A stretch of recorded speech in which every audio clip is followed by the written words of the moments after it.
پیارے بچوں، ایک دفعہ کا ذکر ہے کہ جنگل کے کنارے ایک چھوٹا سا گاؤں تھا۔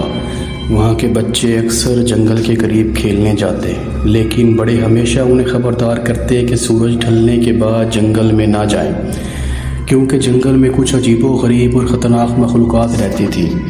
ایک دن 3 دوست علی، سارہ اور زینب گاؤں کے بزرگوں کی باتوں کو نظر انداز کرتے ہوئے کھیلتے کھیلتے جنگل کی گہرائی میں جا پہنچے۔ شام کا وقت تھا، سورج ڈوب ہو رہا تھا۔ جیسے ہی اندھیرا بڑھنے لگا، جنگل کا ماحول بدلنے لگا۔ درختوں کی شاخیں ہوا میں عجیب عجیب آوازیں نکالنے لگیں، پرندوں کی آوازیں غائب ہو گئیں۔ شاید ہمیں واپس چلنا چاہیے، سارہ نے ڈرتے ہوئے کہا۔ نہیں، ہم تھوڑا اور آگے چلتے ہیں، ہمیں کچھ نہیں ہوگا، علی نے مذاق میں کہا۔ لیکن جیسے ہی وہ آگے بڑھے، انہیں ایک بڑی پرانی درخت کے نیچے عجیب سی روشنی نظر آئی۔ وہ تینوں حیران ہو کر اس روشنی کی طرف بڑھے۔ جیسے ہی وہ قریب پہنچے، انہیں پتہ چلا کہ روشنی ایک بہت ہی پرانا پتھر کا بکسا ہے، جس پر پراسرار نقوش بنے ہوئے تھے۔ یہ کیا ہو سکتا ہے؟ زینب نے کانپتے ہوئے کہا۔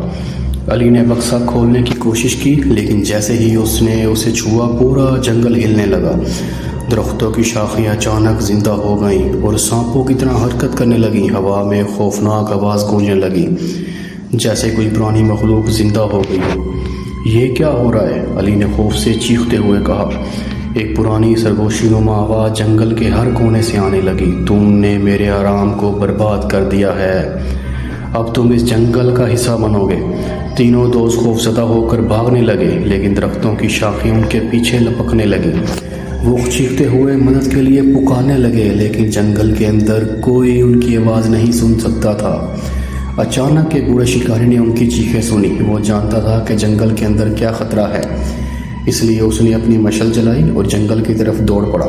شکاری نے بچوں کو شاخوں سے بچایا اور انہیں گاؤں کی طرف بھاگنے کا کہا، لیکن مخلوق پیچھا نہیں چھوڑ رہی تھی۔ شکاری نے ایک تیز آواز میں کچھ قدیمی الفاظ بولے اور جنگل کی مخلوقیں پیچھے ہٹ گئیں۔ وہ الفاظ ایک پرانے جادو کا حصہ تھے، جو جنگل کی ان مخلوقات کو قابو میں رکھنے کے لیے استعمال ہوتا تھا۔ بچے شکریہ ادا کرتے ہوئے شکاری کے ساتھ گاؤں واپس آئے، لیکن اس دن کے بعد وہ کبھی دوبارہ جنگل میں قدم رکھنے کا سوچ بھی نہ سکے۔ تو کہانی کا سبق کیا ہوا؟ بعض اوقات بڑے جو باتیں کہتے ہیں ان کا سننا ضروری ہوتا ہے، خاص طور پر جب بات پر اسرار اور خطرناک جگہوں کی ہو۔